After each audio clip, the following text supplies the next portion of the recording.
तेरी बुलंदी के सितारों को तोड़कर आसमां जरा देखना, इस बार इन्हें हम अपने कंधों पर सजा लेंगे। मिलते हैं आरपीए के अंदर ट्रेनिंग के अंदर। आप सभी साथी जब जाने वाले हैं इस विश्वास के साथ में, ऐसा विश्वास रखिए अपने अंदर कि हाँ मैं सिलेक्ट होने वाला हूँ, होने वाली हूँ, और इसका डिसीजन तो ये रिटन एग्जाम के साथ में होने वाला है।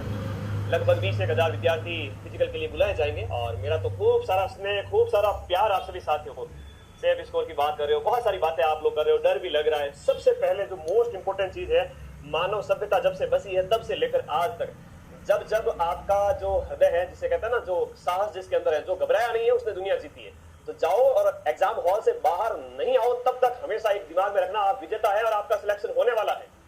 भले ही जो जीके वाला जो पेपर है, उस जीके वाले पेपर के अंदर काट पीट के आपके 90 से 100 नंबर आ रहे हैं तो आप सिलेक्ट है। आप 72 नंबर ला रहे हैं, सिलेक्ट हैं आप हिंदी के अंदर 150, 60, 70 नंबर ला रहे हैं, आप सिलेक्ट हैं। जनरल कैटेगरी वाले बच्चे की बात करो, अदर कैटेगरीज वाले तो और भी सेफ है। तो क्यों चिंता करते हो? नेगेटिव कम से कम करना इस पेपर में, याद रखना। आरपीएससी के एक महानुभव का ट्वीट आया था कुछ महीने पहले, मजा आ जाएगा साहब आपको, ऐसा पेपर देंगे हम 5 अप्रैल को। दीजिए। आरपीएससी बेतु के पेपर बनाने के लिए फिलहाल जानी जाती है। ऐसे पेपर जिसमें वो नौकरी नहीं देना चाहती, अपनी शाख को बनाए रखने के लिए उस टाइप से कुछ बिहेव कर रही है, तो कोई दिक्कत नहीं। लेकिन मैं आपको कह रहा हूं, फिर से कह रहा हूं मेरे भाई बहन, याद रखिएगा 40% पेपर तो इतना डिफिकल्ट आएगा, आप उसे छोड़ भी सकते हैं, आपको कोई फर्क नहीं पड़ने वाला है। लास्ट में बचा हुआ हिंदी जीके वाले पेपर की बात कर रहा हूं, 60% आपको अटेम्प्ट करना है, उसमें पेपर टफेस्ट आए उस समय की बात कर रहा हूं, और इसमें आपके काट पीट करके भी अगर 45 से 50 क्वेश्चन भी बच रहे हैं तो आप सेफ हैं। ठीक है, आगे बढ़े। तो चिंता से चतुराई घटे, घटे रूप और ज्ञान, चिंता बड़ी अभागिनी, चिंता चिता समान।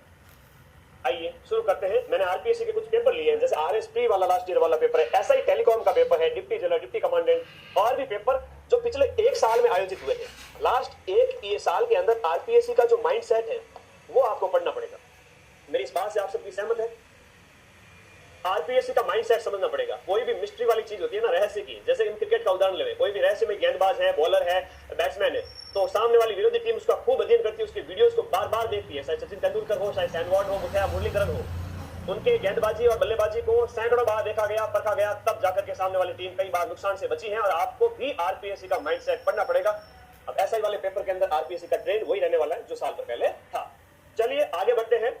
आरपीएससी के पेपर को डिकोड करने की कुछ बेसिक ट्रिक्स हैं जो मैं लेकर आया हूं। लास्ट साल भर के मैंने आरपीएससी के जितने भी पेपर देखे, इवन 2020 के बाद से 2021 वाला आरएस प्रीक से लेकर के, तो आरपीएससी उस समय से ही अपना माइंडसेट बना रही थी। पिछले 5 सालों का मैंने अध्ययन किया, तब मैंने ये देखा आरपीएससी को मैं कहूंगा इलोजी जानते हो, छेड़छाड़ की देवता।